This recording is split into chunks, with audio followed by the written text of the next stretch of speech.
ever run out of rain?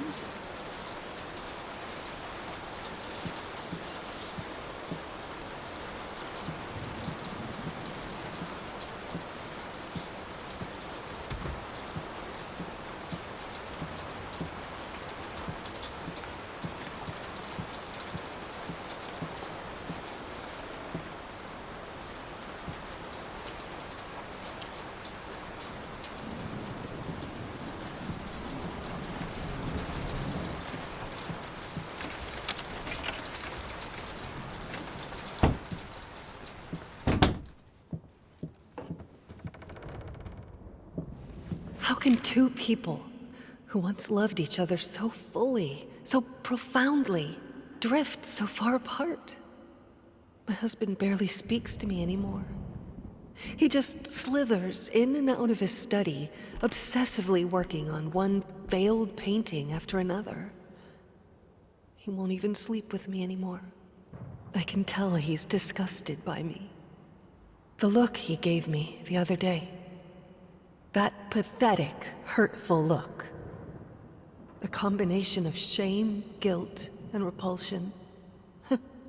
I've come to realize that I've become a monster in my husband's eyes. It feels like nothing a woman should ever experience. Still, being the good wife that I am, I decided to realize my husband's fantasy. If he thinks me a monster, I will sure as hell act the part.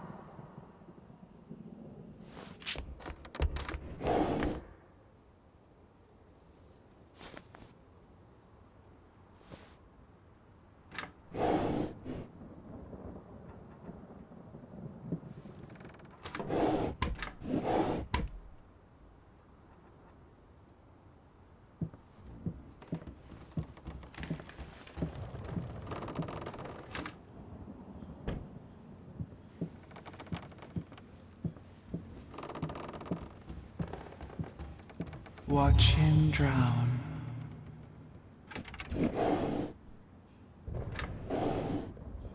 Dear sir or madam, we must kindly, albeit strongly, urge you to keep your voices down during the night.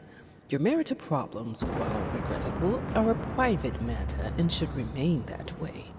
They are certainly of no concern to us, and especially our children. Please, consider that not everyone is a freelance artist.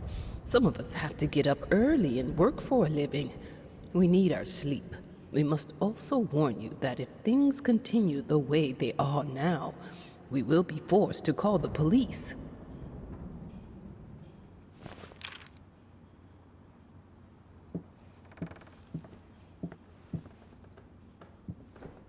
My home is my castle.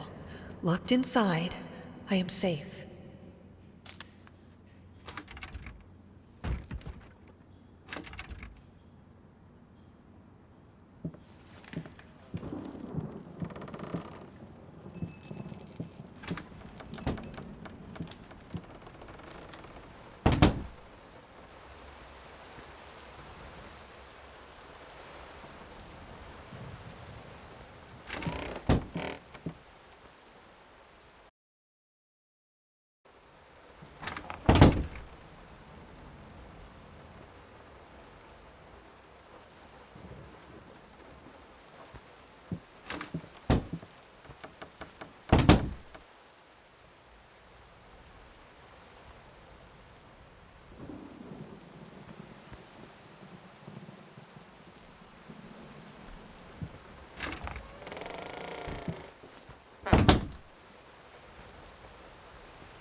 body borrowers, feeding on me, driving me insane, too fast to cut out.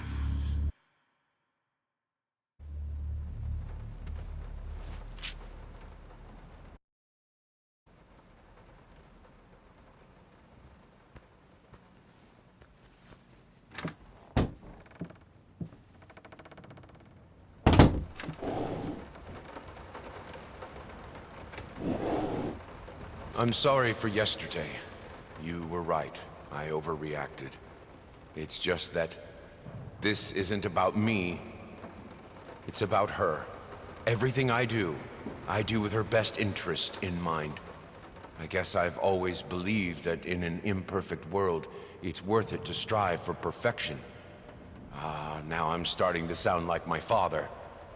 I will work on my temper, though. Promise. We'll talk later. I hated it. Always felt as if it wasn't my hand that wrote the letters when using it.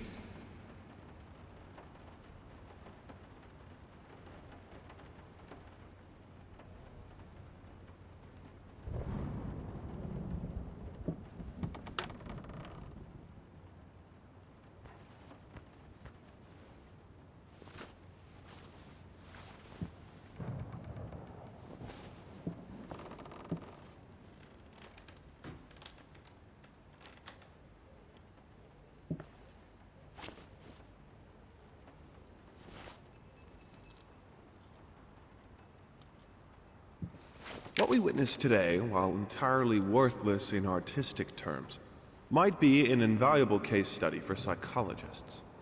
These harsh words came from none other than Jason Hughes. The famed critic was one of the first to appreciate the works of, and whose praise once contributed to his first spectacular success. When asked if such brutal criticism was indeed called for, especially in light of the recent tragic events, Hughes responded, quote, "As critics, it is our duty to critique art, but not to judge the artist. The man has been through a lot lately, and obviously it has taken its toll on him. Still, if we were to remain silent and pretend this is even remotely acceptable, we would be doing the artist a disservice." Other critics were only slightly more lenient, as the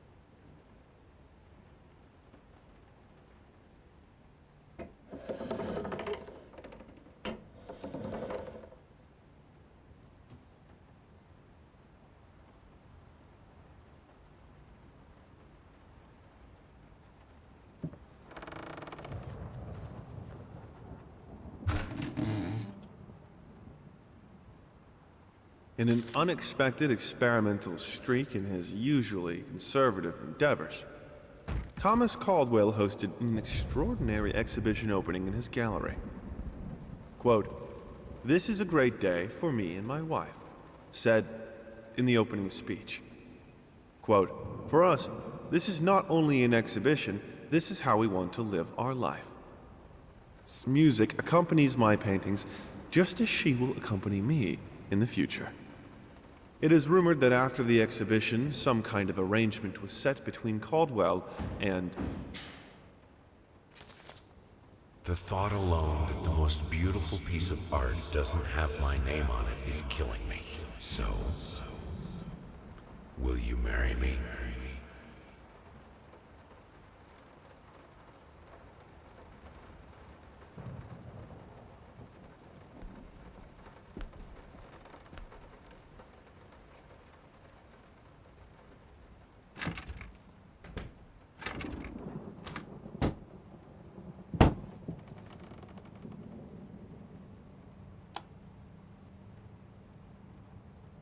Have a responsibility. Finish it.